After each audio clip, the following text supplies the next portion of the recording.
ओम नमः शिवाय। जय शिव शंकर। आज की इस वीडियो में हम शिव महापुराण के दूसरे खंड के 8वें अध्याय का हिंदी में वर्णन करेंगे। तो वीडियो को हम स्टार्ट करते हैं।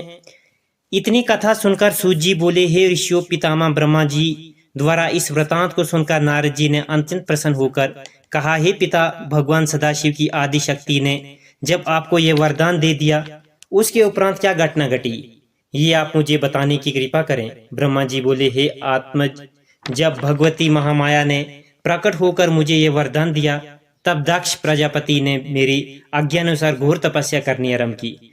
उसने तीनों प्रकार का प्राणायाम करते हुए शिवरानी के चरण कमलों में अपने हृदय को स्थित किया। दक्ष के उग्र तप को देखकर श्री जगदम्बा ने अपना उसी शुद्ध, मनोहर एवं पवित्र स्वरूप में प्रकट होकर दर्शन दिए, जिसका वर्णन मैं पहले कर चुका हूँ। दक्ष ने उन्हें प्रणाम स्तुति करते हुए कहा, हे भगवती, मैं आपकी शरण में आया हूँ, आप मुझे अपना सेवक जानकर मेरे ऊपर कृपा करें।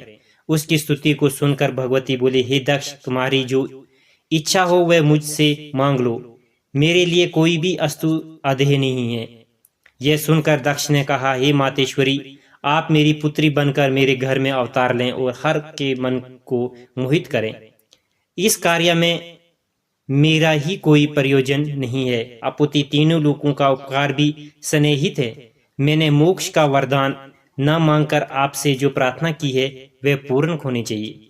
दक्ष की प्रार्थना सुनकर भगवती महामाया ने, हे दक्ष, तुम जो चाहते हो वही होगा। मैं तुम्हारी पत्नी के गर्भ से उत्पन्न होकर शिवजी की अर्धांगिनी बनूंगी, परंतु तुम अपने मन में किसी प्रकार अहंकार नहीं करना, अन्यथा तुम्हारा संपूर्ण गर्भ नष्ट हो जाएगा।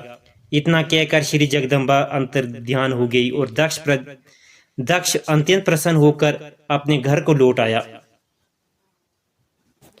तदुपरांत दक्ष ने 10 सहस्त्र मानस पुत्रियों की उत्पत्ति की। वे सब तुम्हारी प्रेरणा से घर छोड़कर तपस्या करने के लिए वन में चलने गए और परमन प्राप्त हो गए। तत्पश्चात दक्ष ने 10 सहस्त्र पुत्र और उत्पन्न किए, परंतु वे भी तुम्हारे उपदेश सुनकर संसार से विरक्त होकर वहीं चले गए जहां उनके भाई गए। उस समय दक्ष ने अत्यंत क्रूर होकर तुम्हें शाप दे दिया कि हे नारद, तुम अत्यंत अधम हो, क्योंकि तुमने मेरे सब पुत्रों को मेरे विरुद्ध कर दिया है।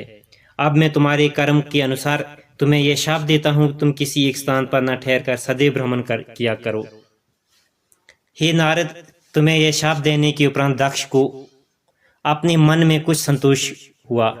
तब उसने अपने मन में यह निश्चय किया कि अब कुछ मैथुनी सृष्टि उत्पन्न करनी चाहिए।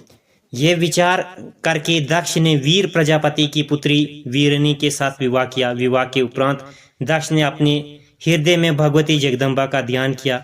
उस समय श्री जगदम्बा जी ने भी अपने मन में यह विचार किया कि अब मुझे दक्ष के घर में जन्म लेकर उसका मनोरथ पूर्ण करना चाहिए। यह निश्चय कर वे दक्ष के हृदय में प्रवेश कर गई। उस समय दक्ष प्रजापति का अत्यंत प्रसन्नता प्राप्त हुई और भगवती के तेज से उसके शरीर प्रदीप्त हो उठा।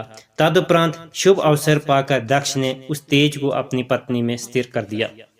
ये था शिव महापुराण के दूसरे खंड के 8वें अध्याय का हिंदी में वर्णन।